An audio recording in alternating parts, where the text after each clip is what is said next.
안녕하세요. A1180의 남성필입니다. 오늘은 NNT의 조경성 대표님과 함께 AI 시대의 그로스 해킹이라는 주제로 좀 대담을 나눠보도록 하겠습니다. 아마 다 아실 텐데 저희가 몇 년 전까지만 해도 이 그로스 해킹이라는 말을 되게 많이 썼었잖아요. 근데 아마 뭐 많이 느끼셨겠지만 최근에는 저희가 이런 그로스 해킹이라는 말을 잘 쓰고 있지 않죠.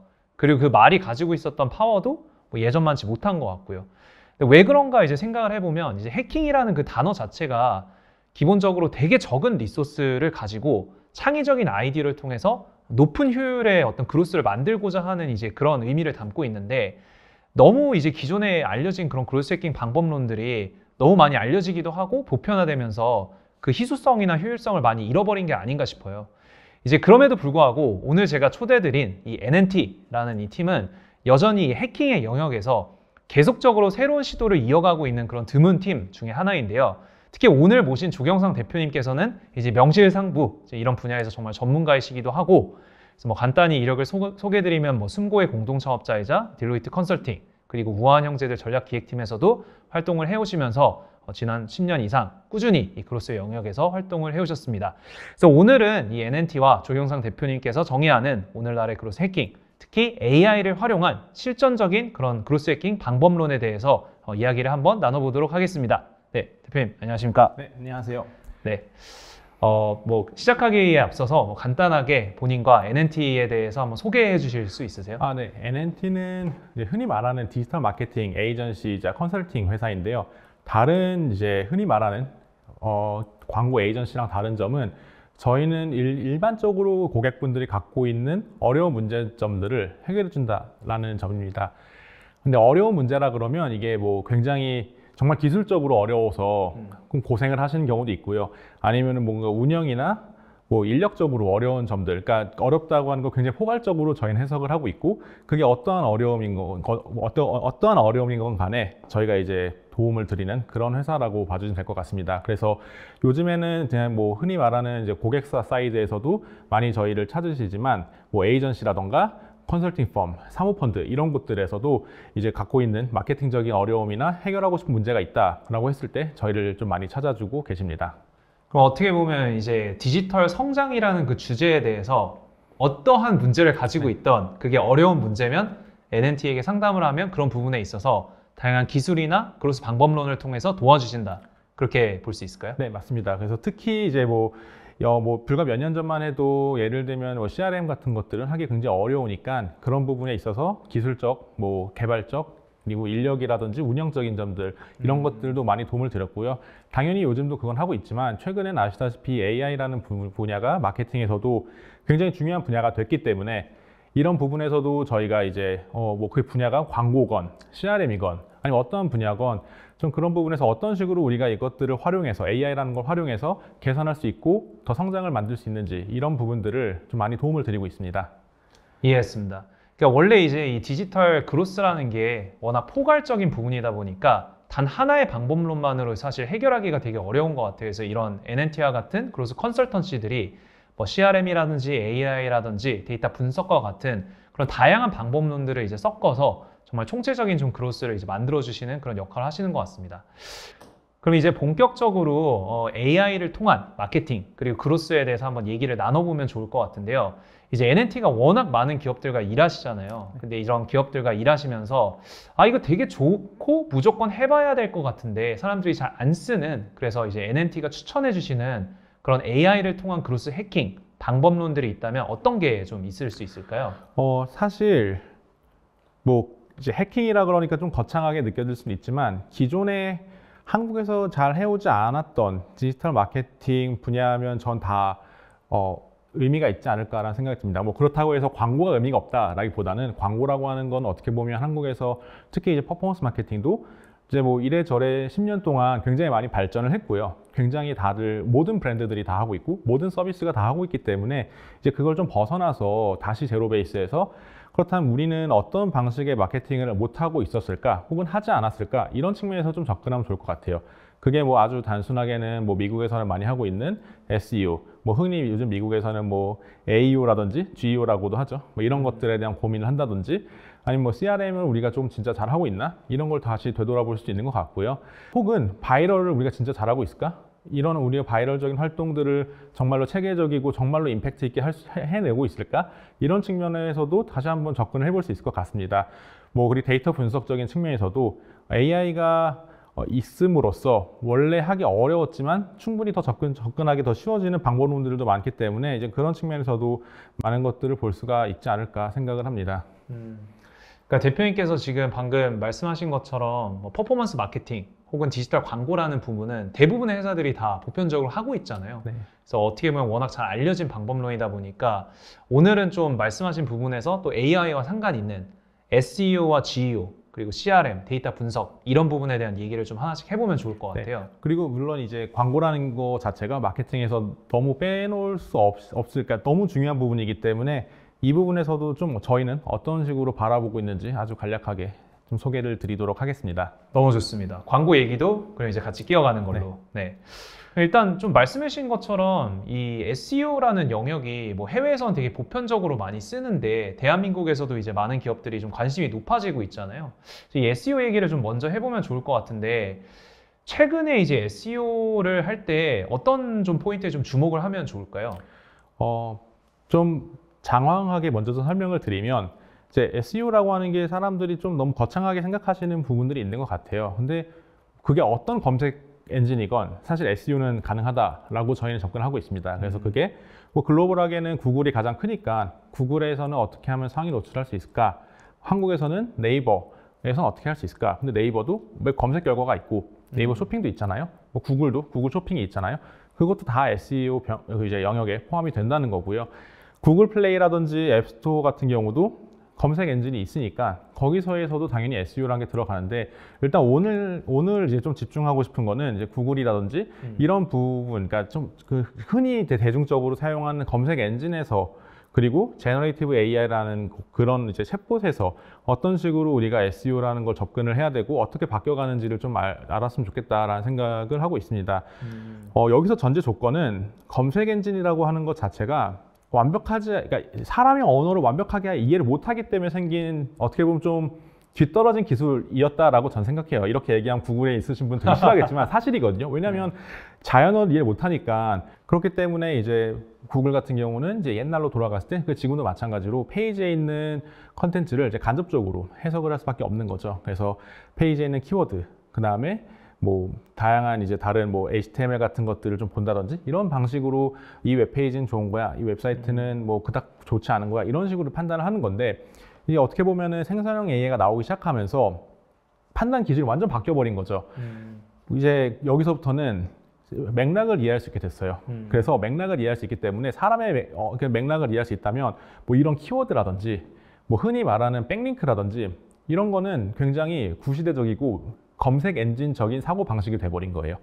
그렇기 때문에 요즘에 가장 화두가 되는 굉장히 많아요. 그래서 어떻게 이제 올드 SEO와 뉴 SEO는 어떻게 다른가 이런 것들을 좀 굉장히 많은 조건들이 있고, 근데 오늘 이제 간단하게 말씀을 드리면 결국 키워드 중심적인 사고 방식에서 토픽 중심적인 사고 방식으로 바뀌어야 된다라고 저희는 말씀을 드립니다. 그래서 이제 이미 구글 같은 경우는 키워드 중심적으로 글을 쓰고 글을 판단하는 거는 끝났다 라고 말씀을 드리고요.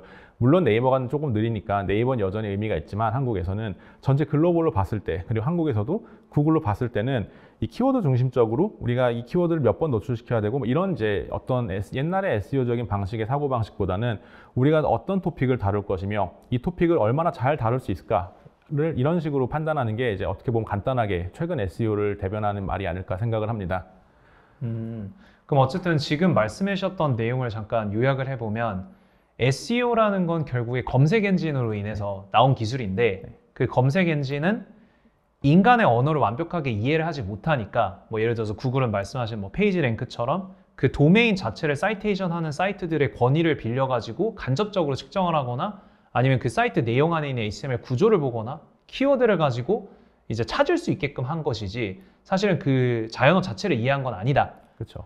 그런데 새로운 어떤 제너레이티브 AI나 에이전트들은 그 정보 자체를 자연어적으로 이해할 수 있는 힘이 생겼기 때문에 SEO가 키워드 중심에서 토픽 중심으로 변화해야 된다. 이런 말씀을 주신 걸로 이해됩니다. 네. 그럼 이제 그런 것들을 저희가 최근에 뭐 GEO라고 좀 하는 것 같아요. 뭐 제너레이티브 엔진 옵티마이제이션 이렇게 얘기를 하는데 그럼 이 GEO가 방금 전에 키워드에서 토픽으로 가야 한다 라는 어떤 화두를 좀 제시해 주셨는데 좀 어떻게 다르고 사람들이 좀 어떻게 접근해야 되는지 간단하게 소개해 주시면 좀 좋을 것 같습니다.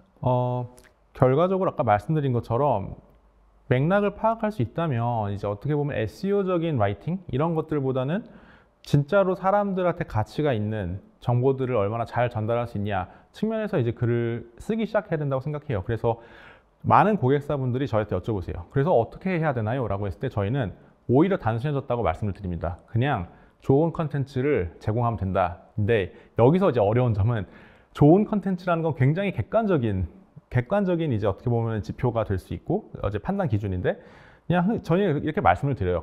그 좋다라는 기준은 그게 어떤 거든 좋다. 그러니까 이제 예를 들면 뭐 조경상이라고 하는 사람의 굉장히 독특한 퍼스펙티브나 인사이트를 글에 담는 것도 굉장히 좋은 유니크한 이제 인포메이션이 될 수가 있는 거고, 그리고 뭐 혹시 웹사이트 서비스, 뭐 커머스 서비스 같은 경우는 이제 어떤 컨텐츠를 다루진 않으니까 뭐 갖고 있는 유저 데이터라든지 아니면은 뭐 웹사이트에서 발생되는 어떤 데이터 같은 것들을 충분히 활용할 수 있다면 그것도 SEO에 도움이 된다라고 말씀드립니다. 근데 오늘 일단 어떤 컨텐츠적인 측면, 아티클적인 측면에서 좀 말씀을 드리면 이제 예전 같은 경우는 이제 어떻게 보면 키워드 덴시티라는 걸 통해서 이 웹사이트의 키워드 연관도가 얼마나 높냐라는 것을 측정을 했는데요. 이제 아까 말씀드린 것처럼 이제 토픽 중심으로 가기 때문에 이거를 보는 지표도 굉장히 달라져야 된다라고 생각을 합니다. 그래서 저희 같은 경우는 이제 플래시 스코어라는 것들을 많이 사용을 하고 있고요. 이 플래시 스코어는 뭐 새로운 개념은 아니고 이제 영어권 문화에서는 이 플래시 스코어를 통해서 얼마나 이 글을 좀 가독성이 있는 글인지 판단하는 기준이라고 보시면 될 것 같습니다. 그래서 이제 높을수록 굉장히 가독성이 좋고 낮을수록 가독성이 좋지 않은 이런 글이라고 생각하시면 될 것 같고요. 이거 같은 경우는 이제 한국어 같은 경우는 플래시 스코어를 이제 사용할 수가 없기 때문에 이제 좀 구글 같은 데 찾아보시면 플래시 스코어 대신에 사용할 수 있는 다른 이제 지표들이 있기 때문에 이제 그걸 활용하시면 되고요. 그래서 여기서 말씀드리고 싶은 거는 결과적으로 이제 읽기 편한 글 위주로 이제 우리가 SEO를 좀 할 필요가 있다. 그리고 더 나아가서는 얼마나 우리가 넓은 범위의 주제를 다루고 있는지, 그리고 그 주제를 얼마나 깊이 있게 다루고 있는지 이 세 가지 측면에서 컨텐츠를 좀 바라볼 필요가 있다라고 말씀을 드리고 있습니다. 그러면 이 플래시 스코어라는 게 결국에 가독성을 나타내는 어떤 객관화된 지표인데 이 가독성과 어떤 그 컨텐츠의 뎁스 이걸 가지고 그 주제에 대해서 잘 서술하는 양질의 글을 많이 발생을 시킨다면 일반적으로 GEO에 유리하다라는 말씀이신 맞습니다. 거잖아요. 근데 이제 사실 GEO라고 해도 여기 이제 슬라이드에 보시는 것처럼 되게 많아요. 예를 들면 이제 챗 GPT도 있고 AI 오버뷰스도 있고 AIO라고 하죠. 구글에서 요약돼서 나오는 것들, 그다음에 퍼플렉시티 이렇게 세 가지가 있는데 이 세 가지가 중요하게 생각하는 요소들이 조금씩 다르다라고 저희는 판단하고 있고 실제로 데이터가 그렇게 말하고 있습니다. 근데 여기서 오늘 이 데이터를 설명드리기 앞서서 좀 먼저 말씀드리고 싶은 건 굉장히 빠르게 변화하고 있는 분야이기 때문에 오늘 말씀드린 게 뭐 올해 하반기나 내년에 꼭 성립될 가능성이 있진 않다. 그럴 수 근데 있겠네요. 전체적인 트렌드는 이렇게 봐주시면 된다라고 보면 될 것 같습니다. 그래서 이제 다양한 이제 AI 서치 서비스들이 있고 이제 크게 글로벌하게 봤을 때는 챗 GPT, AIO 구글에서 나오는 서머리 부분이죠. 그 다음에 퍼플렉시티 이렇게 세 가지가 있다라고 보면 될 것 같습니다. 그리고 이 개별적인 서비스들은 어떻게 보면은 이제 다 중요하게 생각하는 요소들이 조금씩 다르다라고 이제 판단을 할 수가 있습니다. 그래서 챗 GPT 같은 경우는 도메인의 어떤 뭐 얼마 믿을 수 있는 도메인이냐 이런 것들을 좀 많이 본다라고 볼 수가 있고요. 이제 AI 오버뷰라든지 퍼플렉시티 같은 경우는 센텐스 카운트, 그러니까 얼마나 많은 양의 단어나 센텐스가 있냐 이런 것들을 좀 많이 보고 인용을 한다라고 보시면 될 것 같아요. 근데 이게 너무 당연한 거예요. 왜냐면은 단어 수가 많고 센텐스 수가 많으면 당연히 인용될 가능성이 커지겠죠. 그렇죠. 그렇기 때문에 예전 같은 경우는 SEO에서 뭐 이렇게 하나의 어떤 큰 줄기가 되는 토픽의 글을 쓰고 그 옆에 이제 자잘한 글들을 이제 채워나가는, 그래서 어떤 좀 서브 토픽이라고 해야 될까요? 그렇죠. 이런 것들을 채워나가는 방식으로 뭐 블로그라든지 그런 걸 운영했다면 지금 같은 경우는 요즘 이제 미국에서 보여진 트렌드는 하나의 글에 굉장히 다양한 주제를 굉장히 깊이 있게 다루는, 그래서 진짜 글의 길이가 굉장히 긴 이런 식으로 좀 많이 쓰는 경우도 있는 것 같아요.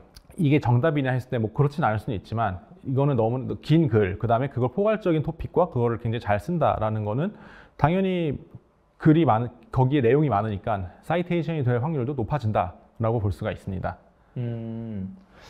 지금 이 방금 보여주신 그 표를 보니까 말씀하신 것처럼 아까 딱 말씀하신 그 깊이, 그게 이제 워드 카운트랑 센텐스 카운트로 좀 대변이 되는 것 같고, 그 플래시 스코어, 이게 어떻게 보면 가독성에 대한 어떤 정량적인 지표인 것 같아요. 네, 맞습니다. 그래서 딱 그 부분이 지금 들어가 있는 걸 볼 수 있고, 또 아까 말씀하셨던 것처럼 뭐 백링크라든지 뭐 키워드 덴시티, 그러니까 토탈 키워드 이런 애들은 좀 마이너스의 상관관계, 네, 혹은 그쵸. 아주 낮은 상관관계를 가지는 이런 모습이 좀 보이네요. 네, 그래서 말씀하신 것처럼 뭐 마이너스라고 하기에 사실 0의 상관관계라고 저는 이제 보여지고요.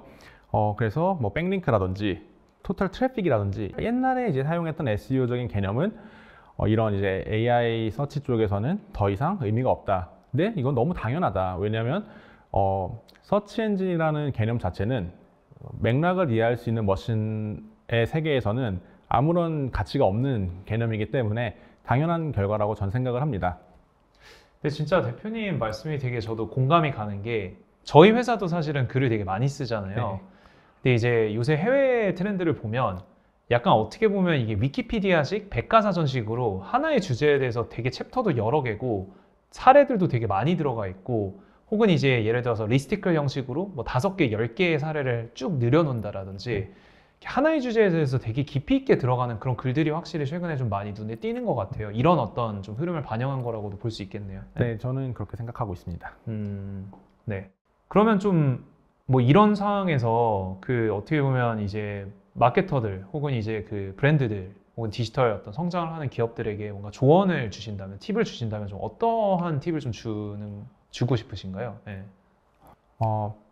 일단 좀 분리를 하면 좋지 않을까라는 생각이 듭니다. 그래서 첫 번째로 우리가 이제 사스라든지 고관여 서비스 같은 경우는 이제 블로그를 운영하고 굉장히 가치가 있는 글들을 써가지고 이제 어떤 배포를 하고 퍼블리시를 하고 사람들이 이렇게 AI 서치건 SEO건 걸려서 사람들이 들어와서 우리 서비스에 대해서 좀 학습하고 이제 이러한 어떤 유저 저니들을 설계를 하잖아요. 근데 이제는 챗 GPT라든지 이런 걸 통해서 글을 쓰는 게 너무 쉬워졌기 때문에 그냥 단순한 정보는 사실상 이제 새롭게 진입하는 플레이어들이 가져가기에 너무나도 어려워진 상황이 됐어요. 그렇기 때문에 어떠한 방식으로건 유니크한 어떤 정보를 줄 수 있는 혹은 시점을 줄 수 있는 이런 글을 발행하고 그리고 계속해서 만들어 나가는 게 굉장히 중요하다라고 저희는 생각을 하고 있습니다.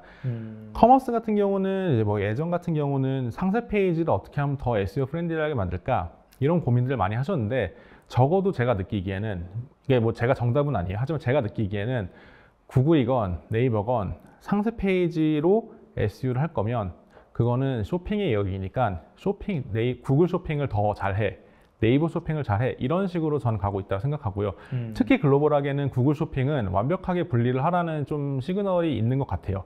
그렇기 때문에 커머스 같은 경우는 이제 상세 페이지를 더 잘 활성화를 해가지고 SEO에 잘 걸려야지 라는 측면이 아니라 그거는 구글 쇼핑에서 잘해야 된다. 그래서 구글 머천트 센터, 그러니까 GMC라고 하는 거에 굉장히 이제 잘 그러니까 쇼핑 SEO를 잘 해가지고 구글 쇼핑 영역으로 넘어가 줘야 된다라고 생각하고요. 근데 그러면은 뭐 그럼 커머스로서 어떤 활동을 해야 돼요? SEO는 어떤 활동을 해야 돼요? 라고 물어봤을 때 저희는 두 가지를 보통 말씀드려요. 첫 번째로는 그래서 이제 좀 프로그래매틱 SEO적인 측면에서 바라보면 좋을 것 같다라고 저는 말씀을 드리고 있고요.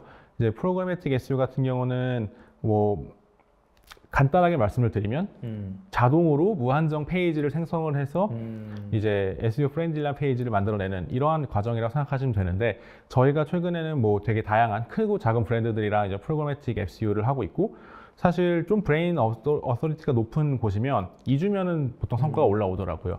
근데 이제 여기서도 그냥 GPT가 자동으로 생성한 거 그대로 넣으면 안 되고, 여기서도 이제 뭐 예를 들면 우리가 갖고 있는 검색 결과 API를 갖고 와가지고 우리의 제품 추천도 들어가줘야 되고, 뭐 커머스는 아니지만 에어비앤비 같은 경우는 뭐 이제 뭐 서울 뭐 베케이션 홈 이런 걸 검색하면 이제 프로그래매틱 SEO를 위한 이제 페이지가 이렇게 노출이 되는데요.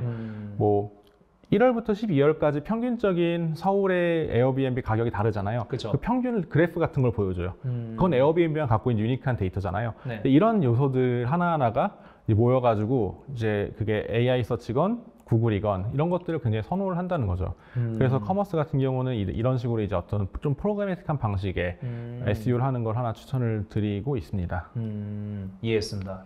그러니까 지금 대표님이 사실은 방금 말씀하셨던 내용을 한번 짚고 넘어가면 되게 다양한 조언을 좀 주셨던 것 같아요. 그러니까 일단 제가 느끼기에는 저희가 흔히 말하는 SEO가 있고, 그 다음에 AI 검색에서 걸리게 하는 GEO가 있고, 그 다음에 이제 방금 전에 이제 커머스와 같은 도메인에서는 이제 쇼핑 검색, 특히 이제 구글 머천트 센터를 대표로 하는 그런 쇼핑 검색이라는 그런 영역이 있는데, 각각에 대해서 좀 다른 전략을 다 가져가야 된다, 이런 말씀을 주신 걸로 이해를 하고, 또 GEO 같은 경우는 어떻게 보면 좀 깊이 있고 가독성 있는 컨텐츠를 한 주제에 대해서 잘 작성을 해보자, 그래서 그걸 쌓아보자라는 게 좋은 것 같고, 어떻게 보면 이제 쇼핑 회사들은 이제 쇼핑 검색이라는 아예 분리되는 카테고리에 좀 대응할 수 있어야 되고, 이제 SEO적인 측면에서는 방금 전에 이 프로그래매틱 SEO라는 좀 방법론에 대해서 소개를 해주셨는데, 간단하게 좀 그 예시를 사실 들으셨던 것 같아요. 에어비앤비 사례를 들어주셨는데, 이걸 좀 정확하게 어떻게 이제 뭐 쇼핑 회사들이 사용을 할 수 있을까요? 프로그래매틱 SEO라는 컨셉을. 그래서 저희 같은 경우는 접근 방식을 예를 들면 일단 얼마나 많은 키워드 조합을 만들어낼 수 있는지부터 기획을 합니다. 그래서 예를 들면 저희 이제 고객사가 컬리가 있는데, 컬리 같은 경우는 뭐 음식이나 재료명 플러스 칼로리, 이제 이런 이제 어떤 키워드가 조합될 수 있는, 굉장히 많은 키워드가 조합될 수 있는 이제 이걸 먼저 발견을 하고요. 그러면 사실 굉장히 많은 걸 할 수 있잖아요. 뭐 바나나 칼로리, 그릭 요거트 칼로리, 이런 것들의 페이지를 굉장히 많이 생성할 수가 있잖아요. 이제 이렇게 되면 그 타이틀이나 그 토픽을 기반해서 이제 하나의 템플릿을 먼저 만듭니다. 그래서 그 템플릿에는 여러 가지 정보가 들어가 있죠. 그래서 바나나 칼로리가 어떻게 되는지 표가 나오고, 이제 그 바나나라고 하는 제품의 컬리의 검색 결과 API를 통해서 거기에 이제 페이지에 붙고, 추천 제품 붙고, 뭐 유저 리뷰가 있다면 유저 리뷰 같은 것들을 잘 정리를 해가지고 이제 UI 같은 거에 잘 넣을 수도 있고요. 이런 식으로 이제 어떻게 보면은 템플릿만 있으면 무제한으로 계속해서 만들 수 있는 템플릿을 만들고, 그거를 이제 매달 생성을 해서 배포를 하고 트래킹을 하고, 이런 과정을 겪고 있습니다. 그래서 사실 이걸 인간이 하나하나 만들기 시작하면 오래 걸리고 비싸니까 아예 처음부터 이제 굉장히 확장성 있는 방식으로 접근할 수 있는 그런 SEO를 좀 제안을 드리고 실제로 운영을 하고 있고요. 여기서의 핵심은 그냥 만들면 아무런 가치가 없는 정보가 되기 때문에 여기에 이 서비스, 이 제품만 갖고 있는 굉장히 유니크한 어떤 그 데이터일 수도 있고 정보일 수 있는데, 그걸 어떻게 잘 녹여 넣을 것이냐, 이런 것들이 핵심이라고 봐주시면 될 것 같아요. 그리고 여기서 필요한 모든 뭐 개발 리소스부터 디자인, 기획, SEO적인 어떤 뭐 기술, 이런 것들은 다 NNT가 제공을 해드리고 있습니다.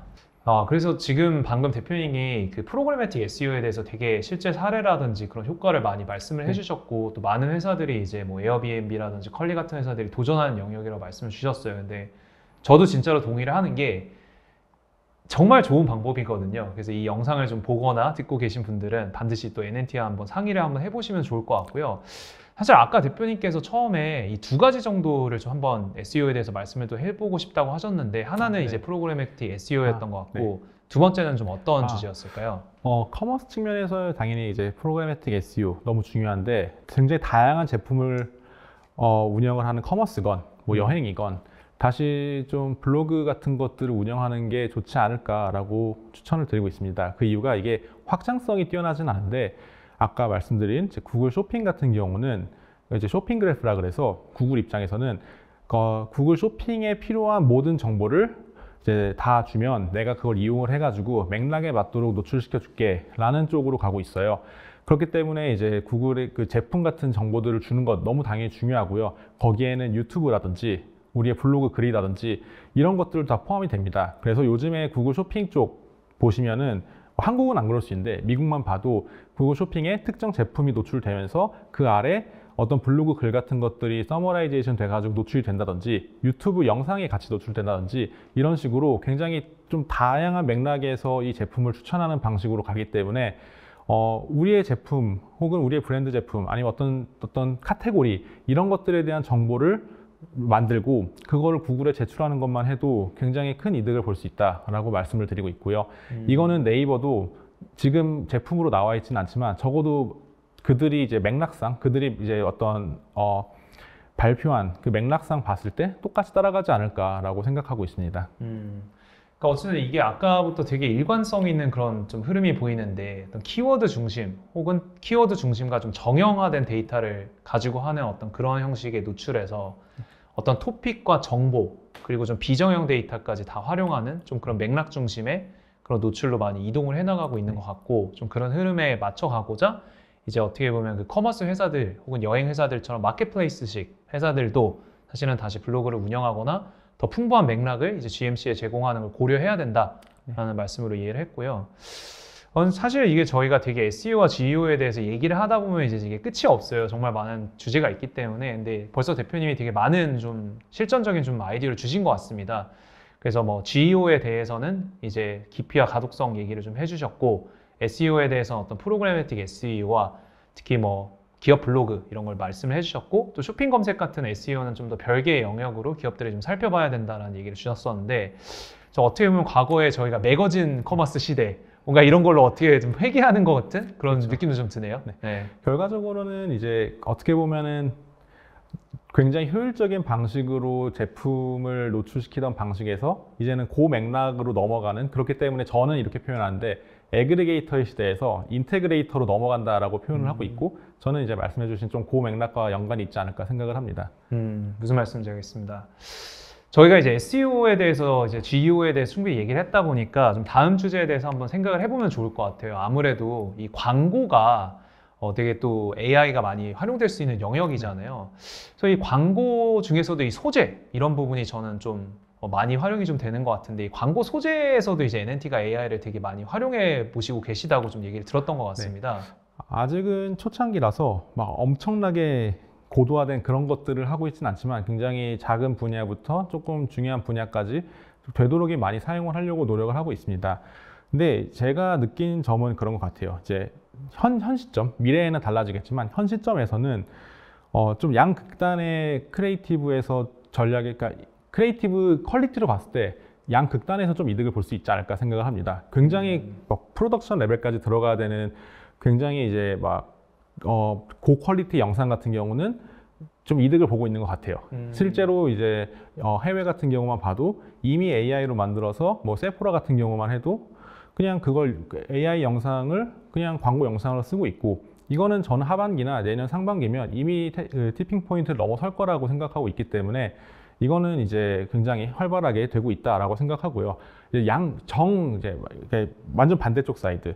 그 예를 들면 크리테오라든지 메타 리타게팅 같은 이제 카탈로그에 들어가는 이미지 같은 경우는 확장성이 굉장히 뛰어나야 되잖아요. 뭐 작게는 몇백 개, 크게는 막 1000만 개, 1억 개 단위까지 이제 다 이제 어떻게 보면 최적화를 해야 되는 이제 그런 크리에이티브이기 때문에 이제 확장성이 뛰어나고 반복성이 굉장히 있어야 되는 이런 쪽의 크리에이티브에서는 이득을 볼 수 있다. 근데 그 중간 애매한 부분, 뭐 구글 배너 이런 것들은 아직까지 그 어떤 생성형 AI를 통해서 개선하거나 만드는 게 좀 쉽진 않다라고 보고 있습니다. 그래서 저희 같은 경우는 이제 뭐 아까 고퀄리티 영상 같은 경우는 이제 굉장히 잘하신 스튜디오도 있기 때문에 이런 분들이 하고 있고 저희 같은 경우는 굉장히 확장성이 뛰어나야 되는 이런 카탈로그 쪽 영역부터 차근차근 개선을 해 나가고 있습니다. 그래서 여기 이제 슬라이드를 보시면 저희가 생각했을 때 그 카탈로그에서 굉장히 중요한 요소들을 정리를 해놨어요. 그래서 오늘 이거 하나하나 다 설명드리고자 하는 건 아니고요. NNT 내부적으로는 카탈로그를 제대로 운영하기 위해서는 이런 하나하나의 요소를 정의하고 이제 개선을 할 수 있어야 된다라고 보고 있습니다. 그럼 이제 어떻게 보면 이 카탈로그라는 게 그 커머스 회사들 혹은 이제 그 마켓플레이스식 회사들에서 가지고 있는 그 스큐에 대한 정보를 넣어 놓은 거잖아요. 그렇죠. 네. 그 카탈로그 자체를 이제 기반으로 저희가 흔히 말하는 다이나믹 에즈 혹은 카탈로그 에즈가 돌아가기도 하고 그 카탈로그가 사실은 기업의 상세 페이지에 뭐 그대로 노출이 되기도 하는데 그런 카탈로그를 좀 어떻게 개선하면 좀 좋다라는 말씀이신지 좀 궁금합니다. 네. 그래서 굉장히 다양한 부분들이 있을 것 같아요. 근데 오늘 이제 딱 말씀드리고 싶은 거는 일단 이제 흔히 카탈로그를 만드는 과정을 보면 이런 것 같아요. 마케터분들이 카탈로그가 필요해서 이제 개발팀에 카탈로그를 만들어 주세요 라고 요청을 해요. 이제 뭐 모든 마케터분들이 그런 건 아니지만 아무래도 상대적으로 마케터분들이 기술에 대한 이해도가 좀 떨어지는 경우가 있기 때문에 이제 그냥 어떤 그런 기술 문서나 이런 걸 만들지 않고 개발팀한테 넘기면 개발팀은 그게 귀찮은 업무죠. 귀찮은 업무이기 때문에 대충 합니다. 그래서 뭐 이제 우리 자사몰에 있는 뭐 웹사이트에 있는 제품에서 그냥 타이틀 갖고 오고 썸네일 이미지 갖고 오고 뭐 꼭 채워야 되는 거 required라고 되어 있는 것만 넣어놓고 recommended나 뭐 이런 것들은 전혀 필드 넣지 않고 이제 그렇게 좀 어설픈 카탈로그가 완성이 되고요.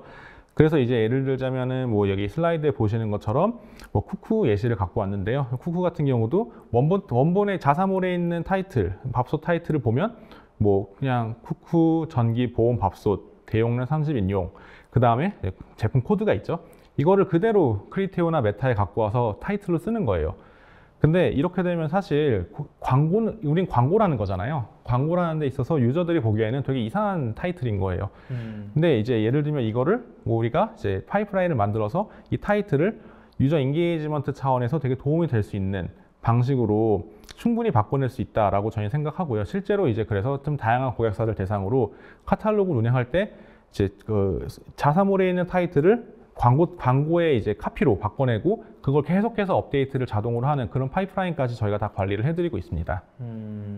어쨌든 이게 다이나믹 애즈라는 게 저희가 흔히 뭐 페이스북이나 인스타그램 피드 내리다 보면 이렇게 캐루젤 형태로 나오잖아요. 네네. 이제 거기에 그냥 개발자분들이 어떻게 보면 좀 큰 그런 UX에 대한 고민 없이 그냥 있는 그대로 제품 코드나 그냥 이름을 그냥 넣게 됐을 때 그것과 LMM으로 한번 이거를 확장성 있게 만져줬을 때 클릭률 차이가 좀 있는 편인가요? 네. 그래서 이거는 저희가 실제로 해본 사례를 기반으로 말씀을 드리면 여기 파워포인트 슬라이드를 보시면 이제 크리테오에서 이제 어떤 대형 이제 브랜드 사례인데요. 이제 적용했을 때, 적용 후 이렇게 봤을 때 이거 타이틀만 바꿔도 클릭률이 거의 5배가 증가를 해요. 당연히 클릭률이 올라가기 때문에 CPC도 218원에서 42원으로 줄어드는 그런 효과가 있고요. 바꾼 지 일주일 만에 로아스가 그냥 바로 20%가 상승을 했습니다. 그리고 이게 리타겟팅 광고이기 때문에 시간이 지나면 지날수록 로아스는 더 좋아질 거라고 저희는 판단하고 있고요. 그래서 사실 이제 굉장히 예산을 많이 쓰고 제품 숫자가 많은 그런 마켓플레이스 같은 경우는 이런 다이나믹 에즈를 많이 하는데 이런 경우에 이런 뭔가 굉장히 기초적인 최적화를 하지 않고 광고를 운영했을 때 사실 굉장히 많은 낭비들을 하고 있다라고 저희는 이 데이터를 통해서 판단을 하고 있는 거죠.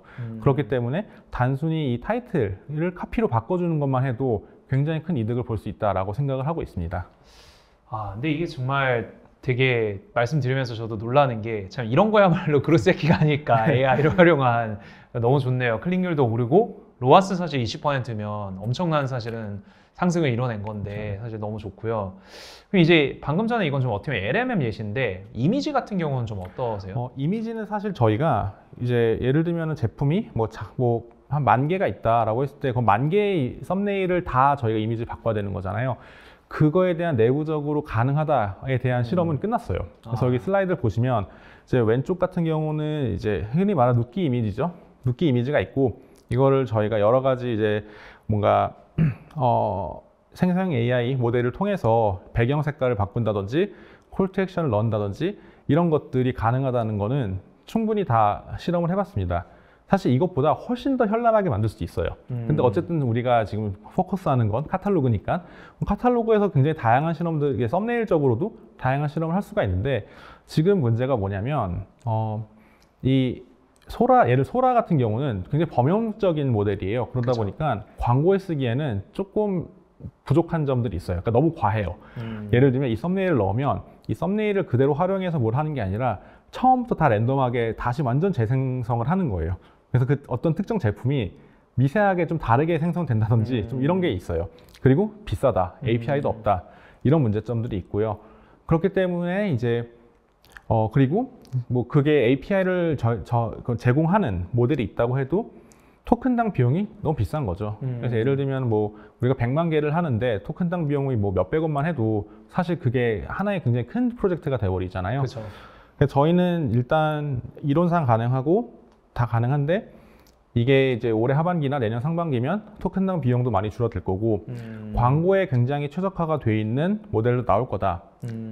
그리고 메타가 해줄 가능성도 있겠다라는 그렇죠. 좀 기대를 가지고 있고 그 모델이 나오면 바로 적용을 할 생각입니다. 무슨 말씀인지 알겠습니다. 그러니까 어쨌든 이게 이미지 생성 뭐 눕기따고 이런 어떤 생성형 이제 그런 기술들은 좀 토큰 비용이 비싸다 보니까 어쨌든 모델 원가도 좀 내려와야 될 것 같고 좀 다양한 그런 프랙티스들이 나와야 된다는 말씀을 주신 건데 어쨌든 지금 주신 이 슬라이드의 예시처럼 뭐 배경색을 좀 더 그 제품이 돋보이게 만든다라든지 혹은 이제 샵 나우처럼 이제 CTA를 아예 넣는다든지 로고를 넣는다든지 또 이게 저도 되게 많이 봤던 예시인데 카탈로그에서 미묘하게 포커스가 되게 어긋나 있는 경우가 많아요. 그 제품을 모델 착장샷인데 마치 이제 신발인데 모델은 되게 뭐 키가 큰데 신발은 뭐 되게 작으면 마치 그 신발 건데 마치 모델이 더 강조된다라든지 뭐 그런 다양한 이제 포커스의 문제, 크롭의 문제, 뭐 배경색의 문제, CT의 문제 이런 것들을 좀 저도 해결할 수 있지 않을까라는 좀 생각이 들고 이미 그 NNT에서 그런 거를 많이 실험을 하고 계신 것 같아서 되게 좋은 것 같습니다.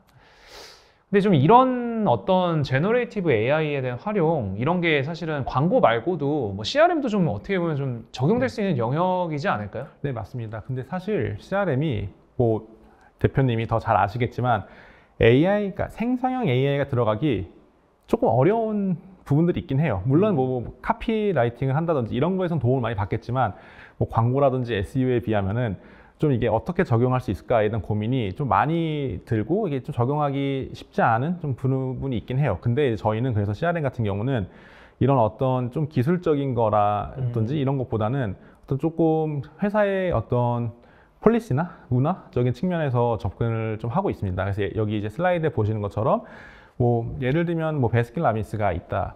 베스킨라빈스라는 이제 브랜드가 있잖아요. 저 고객사기도 한데요. 이제 보면은 이제 보통 이런 식이에요. 막 20대 남성 인턴분이 푸시 메시지를 문구를 쓸 때가 있고요.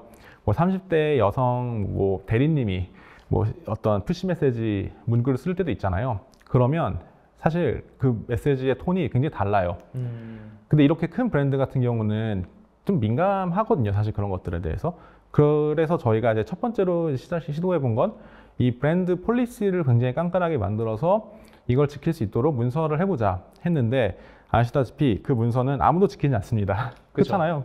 푸시 메시지 하나 쓰는데 그 문서 하나하나 보면서 쓸 수가 없어요. 그래서 고안한 건 아예 그럼 강제를 시켜버리자. 그렇게 해서 이제 브랜드 데이터를 수집하고 페르소나 구축하고 여기에 제미나이 AI 프롬프트 설계부터 뭐 어떤 메시징 생성 자동화를 해서 이제 이런 것들을 해결하기 위한 노력들을 하고 있고요. 그래서 이제 다음 페이지 넘어가면 뭐 일단 오늘은 공개된 데이터 위주로 좀 많이 이제 보여드릴 예정이고요. 그래서 이제 2024년 이제 베스킨라빈스 브랜드북을 보면 여러 가지 브랜드 아이덴티티 같은 것들을 정의를 해놨습니다. 그래서 뭐 도전적이고 용감하고 창의적이고 혁신적이고 뭐 이런 것들을 이제 데이터를 수집할 수도 있고 뭐 소셜미디어라든지 아니면은 카카오 풀친에서 기존의 브랜드 매니저분들이나 마케터분들이 사용하는 이제 그런 언어들 같은 것도 저희가 다 확보를 할 수가 있겠죠. 이제 이런 이제 브랜드 아이덴티티나 소셜미디어나 뭐 이런 기존에 사용했던 CRM 메시지의 데이터 같은 것들을 다 이제 정리를 해서 어떤 가치관, 어떤 지향점, 그리고 잦은 쓰는 말, 대화 어투, 그리고 그러니까 해야 될 것과 하지 말아야 될 것들 이런 것들을 이제 하나하나 다 정리를 하고 이제 제미나이나 혹은 다른 생성형 AI 모델에 학습을 시킵니다. 그래서 이제 프롬프트를 이렇게 이제 정리를 다 할 수가 있고요. 이제 프롬프트 같은 경우는 되게 중요하기 때문에 좀 가려놨고요. 그래서 이제 이런 이제 프롬프팅을 다 정리를 해놓고 결과적으로는 이제 여러 가지 모델들에게 학습을 시켜봅니다. 그래서 챗GPT, 제미나이 2.5, Written 이렇게 세 가지 저희 실험을 했고요. 그래서 저희가 봤을 때는 제미나이가 가장 좋은 모델이다 라고 판단을 했고 그래서 어떤 메시지가 어떠한 톤의 메시지가 들어가건 이 제미나이는 앞으로 이 베스킨라빈스의 브랜드 톤과 아이덴티티에 맞도록 메시지가 무조건 재생성이 돼서 나옵니다.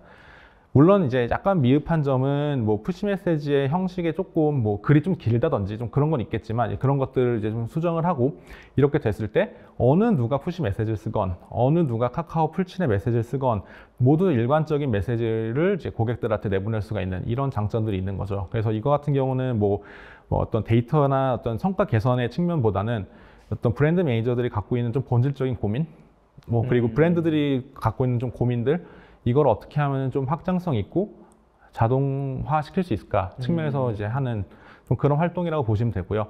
저희는 요즘 CRM 클라이언트들한테는 이거를 굉장히 다 추천을 해드리고 직접 다 설계를 해드리고 있어요.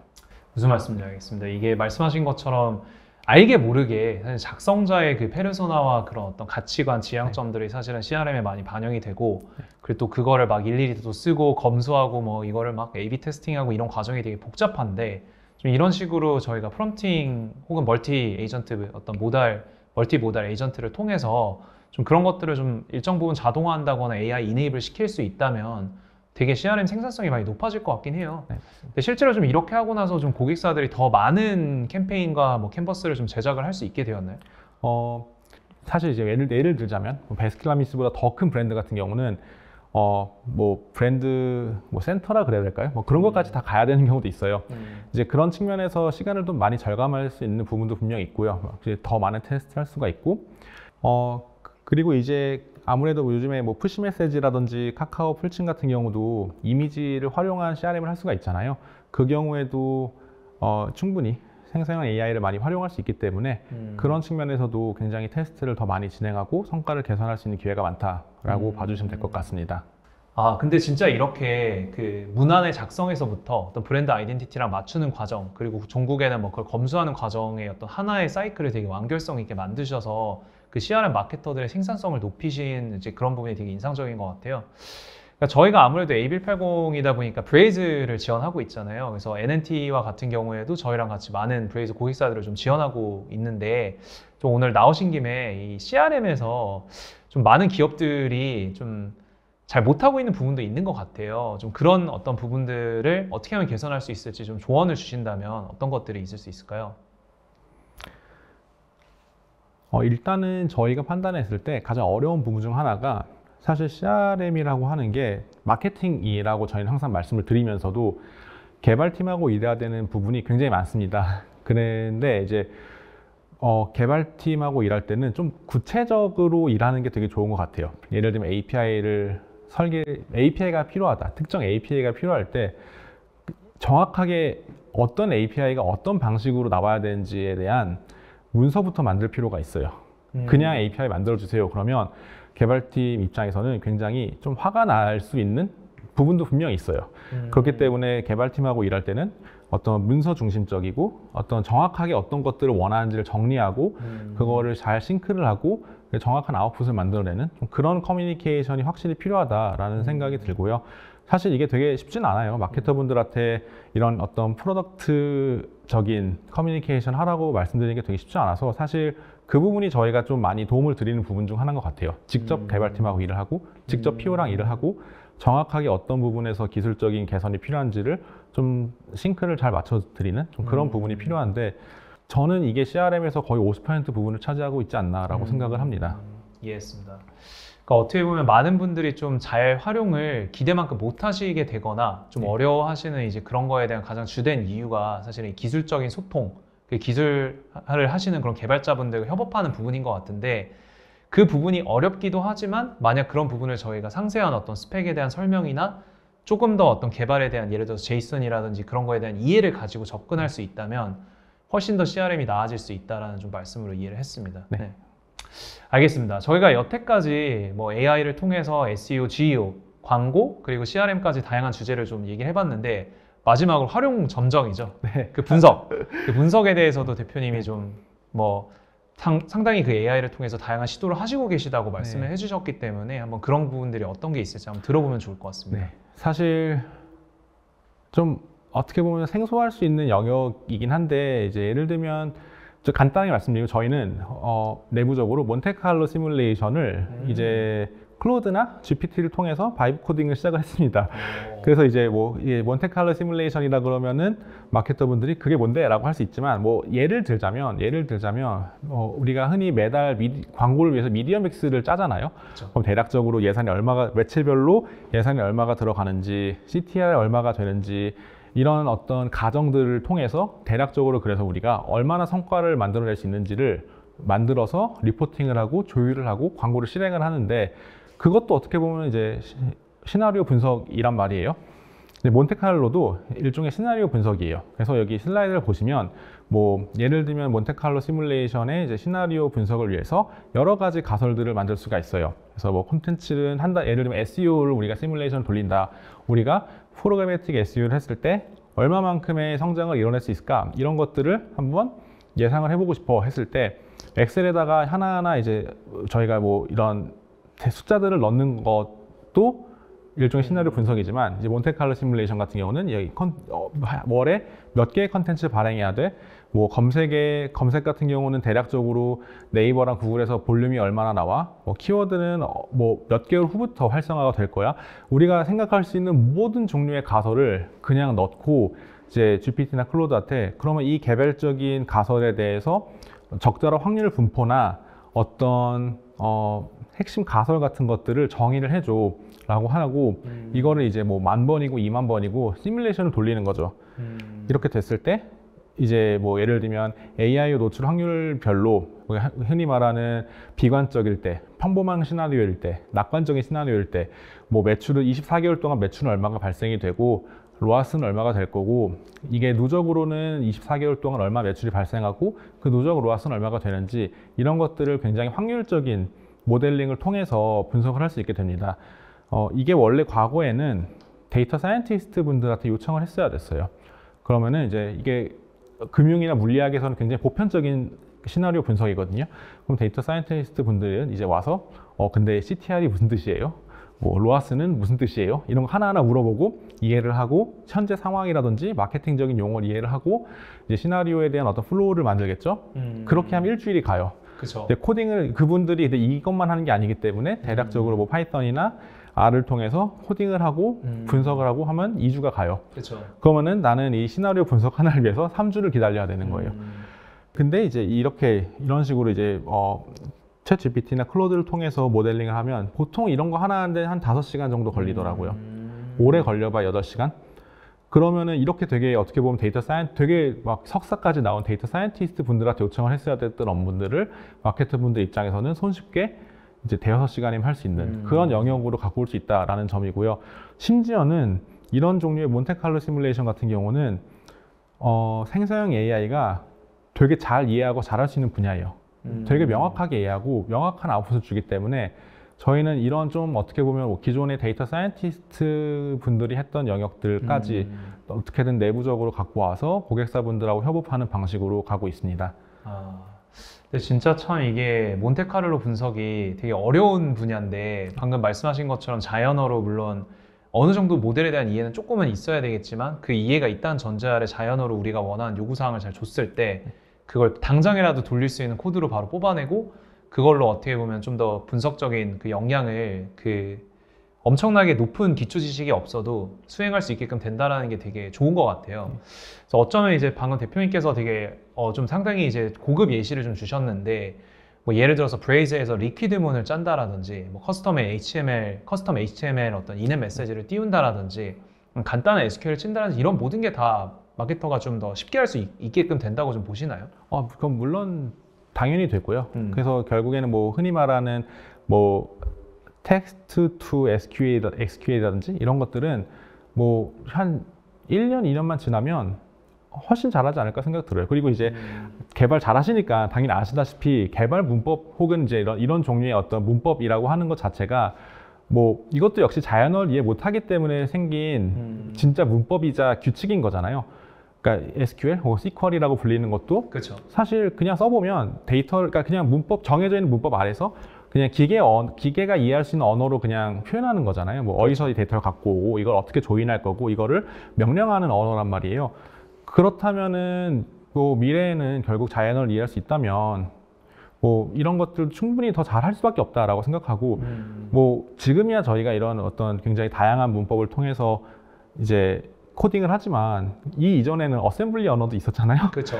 그렇게 생각했을 때는 이제 이것도 우리는 어셈블리 언어 이해 못하니까 이런 방식의 이제 어떻게 보면은 뭐 그런 개발 언어가 나온 거고 이거까지 자연어로 가고 저는 이게 너무 당연한 이제 흐름이라고 생각을 하고 있습니다. 네. 무슨 말씀인지 알겠습니다. 그래서 오늘 어떤 얘기를 좀 마무리를 하면서 대표님께 좀 마지막으로 좀 질문을 드리고 싶은 게 마케터 분들이 되게 고민이 많으실 것 같아요. 이제 너무 많은 게 변하고 있고 AI를 해야 된다고 하고 뭐 오늘도 정말 실전적인 얘기 많이 주셨지만 뭐 대표님은 어떻게 보면 이런 것들을 좀 앞서 나가서 계속 공부를 좀 빠르게 해오시고 또 실제로도 적용하면서 좋은 사례를 그 회사 안에서 만들어가면서 흐름을 만들어가고 계신 것 같은데 좀 이걸 듣고 계신 마케터분들이 AI를 좀 잘 활용해서 성과를 내기 위해서는 좀 어떤 것들을 해야 될지 좀 마지막으로 조언 주시면 감사하겠습니다. 사실 굉장히 저는 개인적으로 굉장히 관심 있는 분야고 굉장히 고민을 많이 하고 제 주변에 있는 분들하고 굉장히 디스커션도 많이 했어요. 근데 결론은 뭐였냐면 AI가 다른 뭐 예를 들면 뭐 1대1로 비교할 수는 없겠지만 모바일이나 웹에 비교해서는 다른 부분은 뭐냐면 이거는 어리다고 잘 쓰는 기술이 아니에요. 뭐냐면 AI의 역량은 그걸 사용하는 사람의 역량에 의존한다고 전 표현을 하거든요. 사용하는 사람이 더 좋은 생각을 하고 더 좋은 리스닝 영역을 갖고 있다라고 하면 AI는 그만큼 더 좋은 역량을 가질 수밖에 없어요. 그렇기 때문에 뭐 프롬프팅을 잘해야 되나요? 이런 거는 사실 저는 진짜 의미가 없는 질문이고요. 사실은 이 사용하는 사람들이 어떤 식으로 사고방식을 하는지 얼마나 스페셜티가 있는지에 따라서 AI는 훨씬 더 높은 캐파시티를 갖게 된다라고 저는 생각을 합니다. 그렇기 때문에 오히려 더 인간 역시 더 이제 베이직으로 넘어가서 얼마나 기초적으로 그러니까 기초의 그 근간에 깔려 있는 베이직 그 리스닝이 얼마나 좋은 사람이냐가 앞으로 AI 활용을 더 잘하는 사람이 되지 않을까라고 생각을 하고 있습니다. 너무 저는 사실 동의하고 그러면 AI를 이런 원칙 아래서 그래도 공부하고 싶다. 어디서 배워야 될까요? 뭐 예를 들어서 뭐 소셜 미디어가 될 수도 있고 뭐 검색이 될 수도 있고 AI한테 물어볼 수도 있고 뭐 다양한 것들이 있을 수 있는데 좀 추천해 주시는 방식이 있는지가 궁금합니다. 저는 일단 그냥 실생활 속 혹은 내가 일하는 거에서 계속 그냥 써보는 것을 추천드려요. 근데 원칙은 그거 같아요. 얼마나 많은 컨텍스트를 AI한테 줄 수 있냐 이것만 하나 기억하시면 될 것 같습니다. 그래서 똑같은 질문을 해도 그냥 뭐 이걸 해줘가 아니라 지금 이런 데이터가 있고 이런 상황이고 그래서 내가 원하는 방식은 이런 거고 결과적으로 내가 달성하고 싶은 건 이런 건데 그땐 어떤 식으로 해야 돼? 라는 식으로 충분히 많은 데이터랑 충분히 많은 인포메이션과 충분히 원하는 내가 아웃풋에 대한 기대치를 더 많이 주면 줄수록 AI는 더 좋은 답변을 줄 거다라고 저는 생각을 합니다. 이해했습니다. 그럼 결국에 이 프롬프트 자체가 중요한데 사실은 그 프롬프트가 중요하다기보다 그 프롬프트에 들어가 있는 메시지에서 제가 충분히 리즈닝을 한 그 맥락을 잘 부어주게끔 하는 게 중요하다. 그리고 그걸 통해서 현재 지금 내가 하고 있는 업이나 실생활에 유용한 어떤 그 목적을 가지고 한번 적용을 해봐라 라는 조언으로 좀 이해를 했습니다. 네. 알겠습니다. 그래서 오늘 되게 그 긴 시간 동안 저희가 이 AI를 활용한 어떤 실전적인 그로스 해킹, 마케팅에 대해서 되게 많이 알아봤던 것 같아요. 그래서 SEO, GEO, 그리고 쇼핑 검색에 대해서 좀 얘기를 해봤었던 것 같고 그 안에서 또 프로그래매틱 SEO라는 또 영역도 말씀을 해주셨었고요. 그리고 또 하나는 저희가 이제 광고 소재와 어떤 CRM, 특히 카탈로그에 이제 AI를 활용하는 부분 말씀을 해주셨었고 마지막으로는 이제 몬테카를로 그 분석의 예시를 주시면서 데이터 분석 혹은 바이브 코딩을 통해서 마케터들이 더 깊이 있는 예측, 분석을 할 수 있는 좀 그런 방법과 실전적인 사례 말씀을 해주셨던 것 같습니다. 그래서 되게 많은 도움이 됐고요. 대표님과 NNT와 일하려면 좀 어떻게 해야 될까요? 뭐를 좀 어떻게 하면 이제 연락을 드릴 수 있는지. 네. 그냥 이메일을 주시면 됩니다.